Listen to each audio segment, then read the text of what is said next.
कि हम लोग किसी भ्रम में नहीं है कि आप हमें सुनने बैठे हैं। हम सब जानते हैं कि आप डॉक्टर कुमार विश्वास जी को सुनने आए हैं। हम लोग तो बस हम लोग बस प्रोटोकॉल में हैं, हम स्टार्टर हैं, स्टार्टर। तो बस 10-15 मिनट मुझे भी मन से सुन लेना, ताकि मुझे ये भ्रम रहे कि मैंने अच्छा सुनाया। मैं कोशिश करूंगा आपको सुनाने की। मैं पहली 4 पंक्तियां सुनाता हूं। मनु ने बहुत अच्छा सुनाया, बहुत छोटी बहन है, बहुत प्यारा सुनाया। मैं अच्छा सुनाने की कोशिश करता हूं कि तुमको मिल सकता है हमसे बेहतर।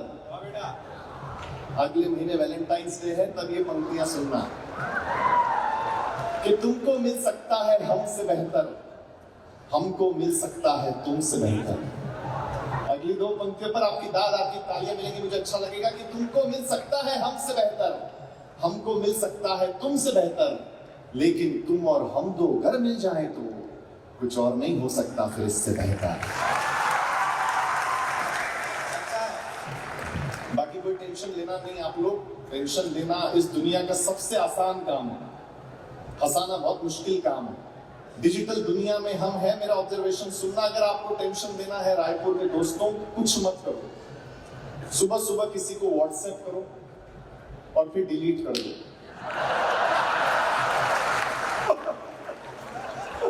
अगला दिन भर टेंशन में, क्या भेज दिया यार। टेंशन बहुत आसान काम है। अभी तो एक बयान पिछले दिनों बहुत ट्रेंडिंग में रहा, L&T के चेयरमैन का। आपने भी सुना होगा, सोशल मीडिया पे छाया रहा, लेकिन वो तर्क ही झूठा है, वो बयान ही झूठा है। मेरा एनालिसिस अच्छा लगे तो मुझे तालियों से शुरू करना। चेयरमैन साहब ने कहा कि आप कितनी देर अपनी पत्नी को घूर सकते हैं। मैं कहना चाहता हूं चेयरमैन साहब, हम भारतीय पति हैं, हम अपनी पत्नी को ढंग से देख नहीं सकते, घूरना तो दूर की बात है यार। हाँ, हर जगह टेंशन है भाई, हर जगह। बच्ची कुछ थोड़ा सा अच्छा चल रहा था साल, शेयर मार्केट ने खराब कर दिया। हाँ, शेयर मार्केट तो कमाल ही हो गया। मैंने मेरे स्टॉक ब्रोकर को फोन करके पूछा, मैंने कहा क्या लेना है? बोले भाई जी अब तो भगवान का ही नाम लो। हाँ, शेयर मार्केट ना सर शादी के लड्डू जैसा है। जो पैसा लगाता है वो भी दुखी रहता है, और जो नहीं लगाता है वो भी दुखी रहता है। हाँ, 4 लोगों ने ताली बजाई, रहने दो आप भी यार। नहीं, उदाहरण के साथ बताता हूं। मैं मुंबई में किराए के घर में रहता था, तो मैंने मेरे मकान मालिक को बताया कि शेयर मार्केट में पैसे लगाइए, आपके एक घर के 4 घर हो जाएंगे। उसने मेरी बात सुन ली और लगा दिया। अब हम दोनों किराए के घर में रहते हैं। टेंशन क्या है, हर जगह टेंशन है। हाँ, तो खैर मतलब, लेकिन देखिए वो शेर की दुनिया अलग है। हमारे कवि सम्मेलन की दुनिया का भी एक ऐसा शेर है जो गिरता तो नहीं है, हमेशा ऊपर रहता है, और उसकी वजह से साहित्य के सभी कवि ऊपर रहते हैं। उसका नाम डॉक्टर कुमार विश्वास होता है। लेकिन डॉक्टर साहब ने भी टेंशन दे रखी है सारे आयोजकों को। अब सुनना और मजा लेना और तालियों से मुझे बताना, देश भर के सारे आयोजकों का कहना है कि डॉक्टर साहब का पेमेंट इतना ज्यादा हो गया है कि वो आम आदमी की पहुंच से बाहर हो गए हैं।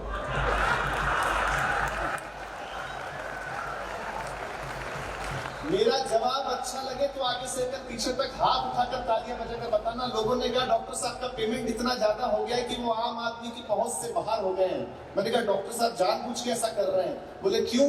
मैंने कहा क्योंकि उनका अनुभव आम आदमियों के साथ ठीक नहीं रहा है।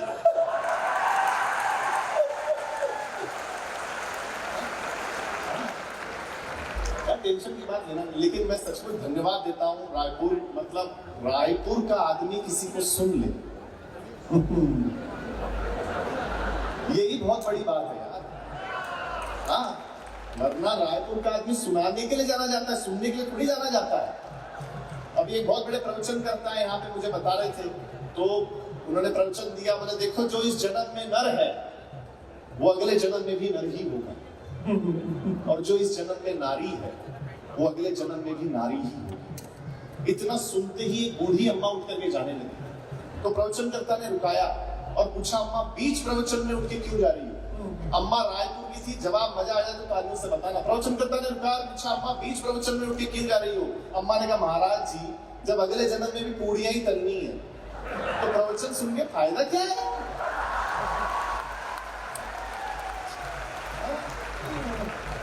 बिना फायदे के आप सुनते नहीं किसी को। लेकिन क्या अच्छी बात है, शादियों का सीजन आ रहा है। हाँ, कुंवारे भी बैठे हैं, शादीशुदा भी बैठे हैं। हाँ, पता चलता है। देखो, कुंवारों को लगता है कि सारी समस्या का समाधान शादी है, और शादीशुदाओं को लगता है कि सारी समस्या की जड़ शादी ही है। हाँ, प्रेम अलग था, लेकिन पहले का, जैसा आदरणीय कुमार सर ने बताया, क्या प्रेम था पहले का, अद्भुत मामला था। प्यार पहले एक ऐसा स्टेशन हुआ करता था जहां एक मुसाफिर ट्रेन के इंतजार में पूरी उम्र गुजार देता था। अच्छा है, बहुत अच्छा है। और आज प्यार एक ऐसा जंक्शन है जहां सिर्फ गाड़ियां बदली जाती हैं। बहुत अच्छा, बारीक था।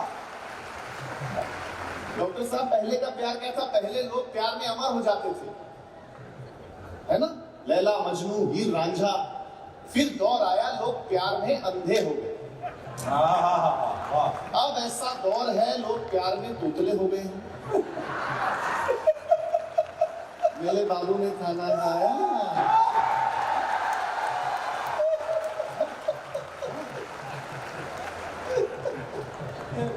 हाँ, कौन घूमता है अब गली मोहल्ले में? इश्क अब डिजिटल हो गया है। कौन घूमता है अब गली मोहल्ले में? इश्क अब डिजिटल हो गया है। और कौन करता है बातें अब रूह की? इश्क अब फिजिकल हो गया है।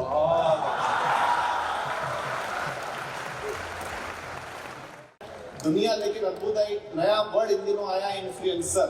हाँ, हर जगह आपको देखने को मिल जाता है। तब ये कविता आप सुनिए कि उसे आना था सोशल मीडिया इन्फ्लुएंसर के टक्कर में। नई चाल चली मैडम ने वायरल होने के चक्कर में। बॉयफ्रेंड से कहा कि वीडियो बना लेना, जैसे ही नोट डालूं भिखारी के कटोरे में। प्यार तो अंधा होता ही है। बात मान ली छोरे ने। 500 का नोट देकर वायरल ताकि दुनिया में अपना नाम बढ़ा लूंगी। और कैमरा ऑफ होते ही 500 का नोट लेकर 50 का नोट पकड़ा दूंगी। ऐसी ही थी उम्मीद, ऐसी ही थी आशा, लेकिन नए जमाने के भिखारी ने पलट दिया पासा। नोट लेते ही वो बोला, मैडम काहे अपना सब्र खो रही हैं? वो देखिए मेरे मोबाइल से आप लाइव हो रही हैं।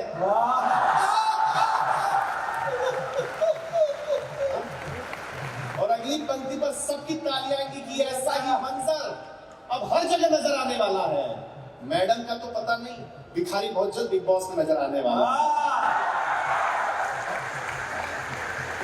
बहुत अच्छा आप लोग सुन रहे हैं। और देखो, मैं आपको बताऊं, आपकी जानकारी के लिए, पिछले दिनों मेरी पहली बार शादी हुई। हाँ, मैं करना नहीं चाह रहा था, कुमार सर की वजह से करनी पड़ी। कुमार सर ने बताया, बेटा लेट शादी करने का सबसे बड़ा नुकसान ये है कि जब बच्चों को डांटने का समय आता है तब डॉक्टर जोर से बोलने को मना कर देते हैं। इसलिए करना पड़ा। अच्छा, शादी क्या है आपको बताऊं? शादी सिर्फ एक्सपेक्टेशन का खेल है सारा। सुनना फिर मजा लेना। शादी क्या है? एक्सपेक्टेशन का खेल। लड़का चाहता है कि उसकी होने वाली वाइफ मिस यूनिवर्स की तरह दिखे और कांताबाई की तरह काम करे।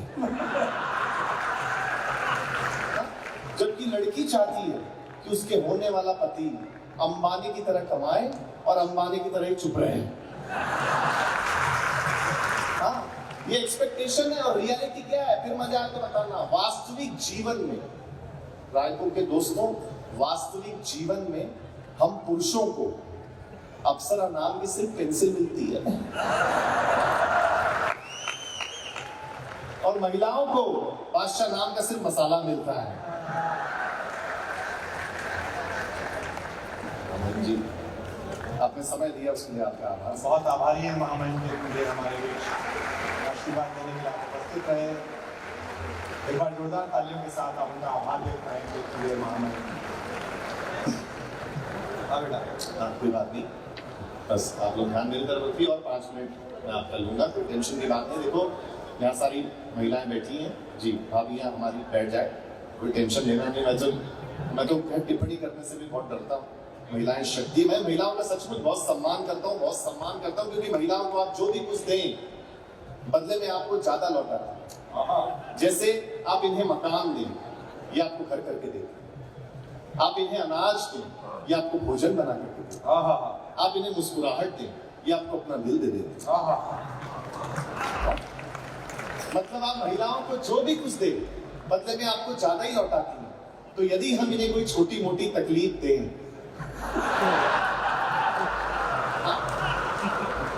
नहीं, जवान लोग बैठे हैं, मुझे एक कवि का बहुत शेर याद आता है, चार बात याद आती है कि रुकी हो रवानी तो किस काम की है, वो आधी कहानी तो किस काम की है, न समझे बुढ़ापा तो किस काम का है, और न बहके जवानी तो किस काम की।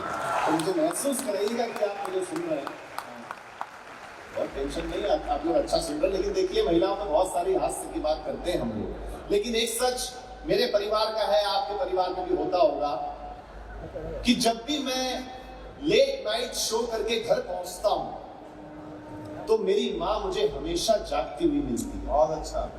और जब भी मैं अर्ली मॉर्निंग फ्लाइट पकड़ने के लिए घर से निकलता हूं तब हमेशा मेरे पहले मेरी पत्नी उठ जाती है। तब एक पंक्ति मेरे दिल के आपके दिल तक पहुंचे तो आशीर्वाद देना, अंतिम रूप से मैं कविता सुना दूंगा। कहते हैं कि ईश्वर ने महिलाओं को फुर्सत में बनाया है। अगली पंक्ति आशीर्वाद मांगती है आपका कि कहते हैं कि ईश्वर ने महिलाओं को फुर्सत में बनाया है, और विडंबना देखिए उनकी किस्मत में फुर्सत लिखना भूल गया है। बहुत अच्छा, अच्छा है, अच्छा बहुत अच्छा। लेकिन देखो मैं तो क्या है, जमाना बदल गया है। पहले बहू डरती थी कि पता नहीं कैसी सास मिलेगी, हाँ, अब तो जमाना तेजी से बदल रहा है। आप देखो जमाना कितना बदल गया। आजकल मार्केट में गोरे होने के साबुन के साथ साथ गोरे होने की क्रीम भी बहुत डिमांड में है। ये बात जब मेरे दादाजी को पता चली, उन्होंने कहा क्या जमाना आ गया है। एक हमारा जमाना था जब हम गोरों को भगाने में लगे थे, आज सब के सब गोरे होने पे तुले हुए हैं, आज सब के सब गोरे होने पे तुले हुए हैं, आज सब के सब गोरे होने पे। बहुत अच्छा बेटा, अच्छा कविता सुना देता हूँ। मनु ने बहुत गांव का जिक्र किया, बहुत छोटी सी कविता आपको सुनाता हूँ। बहुत अच्छी कविता। देखिए हम लोगों ने बहुत तरक्की कर ली। ध्यान और बाकी हमारे विशिष्ट अतिथि आ रहे हैं। आप मुझे एक बार तालियां बजा देंगे तो मैं सुनाने की कोशिश करता हूँ। अंतिम रूप से मैं कविता सुना रहा हूँ जी, और मैं कविता पे ताली मांगूंगा नहीं, मैंने आपका मनोरंजन पक्ष करवा लिया है। जहां कहीं बात अब आपको अच्छी लगे आपको खुद से तालियां बजानी। देखिए हम लोगों ने बहुत तरक्की कर ली, हमने बड़े बड़े घर ले लिए, बड़ी बड़ी गाड़ियां ले ली, हम अच्छी जगह वेकेशन पे जाते हैं, लेकिन हमने बहुत कुछ खो दिया। और क्या खोया है मैं वो कविता सुनाने की कोशिश करता हूँ। जैसा आदरणीय कुमार सर ने कहा कि बड़ा आदमी तो ठीक है बनना है, लेकिन अच्छा आदमी बनने की कोशिश करो। हाँ, क्योंकि मैं अक्सर कहता हूँ पढ़ा लिखा होना अच्छी बात है। सुनिएगा, आप सबका ध्यान चाहता हूँ कि पढ़ा लिखा होना अच्छी बात है, अच्छी बात है, लेकिन एक बात हम आपको बताएं, असली शिक्षा वही है जो अनपढ़ों का भी सम्मान करना सिखाए। बहुत अच्छे, बहुत अच्छे, बहुत अच्छे, बहुत अच्छे। क्योंकि जब हम अनपढ़ थे, सुनिएगा रायपुर के बड़े लोगों, जब हम अनपढ़ थे तो हम गांव में रहते थे। जब हम अनपढ़ थे तो हम गांव में रहते थे। हम पढ़े लिखे हो गए तो तनाव में रहते थे। अच्छा जोड़ा है, तनाव तनाव अच्छा है। जब हम अनपढ़ थे तो अंधेरे में रहते थे, बिजली नहीं होती थी उस वक्त। महसूस करेगा अगली पंक्ति पर, जब हम अनपढ़ थे तो अंधेरे में रहते थे, हम पढ़े लिखे हो गए तो लोगों को अंधेरे में रखे। जब हम अनपढ़ थे तो पैसा परिवार के एक मुखिया के पास होता था। जॉइंट फैमिली कल्चर से आए हुए लोग हैं। जब हम अनपढ़ थे तो पैसा परिवार के एक मुखिया के पास होता था और सब सुखी होते थे। हम पढ़े लिखे हो गए तो आज पैसा सबके पास है, लेकिन सुखी कोई नहीं। जब हम अनपढ़ थे तो अपनों के लिए जीते थे, परिवार ही सब कुछ होता था। जब हम अनपढ़ थे तो अपनों के लिए जीते थे, हम पढ़े लिखे हो गए तो अब बस सपनों के लिए जीते हैं। हाय हाय हाय हाय। जब हम अनपढ़ थे तो माता पिता हमारे साथ रहते थे। बहुत अच्छे।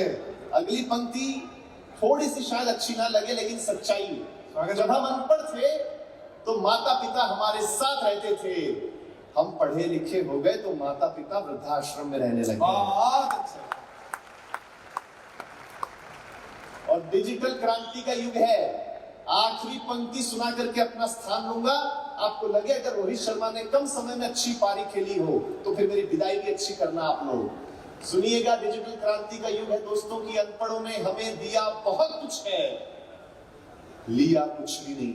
वाह। आखिरी पंक्ति आपसे विदा की, अनपढ़ों ने हमें दिया बहुत कुछ है, लिया कुछ भी नहीं। लिया कुछ भी नहीं है। हम वो आखिरी पीढ़ी है साहब जिनकी माओ का सोशल मीडिया पे अकाउंट ही नहीं है। हाय हाय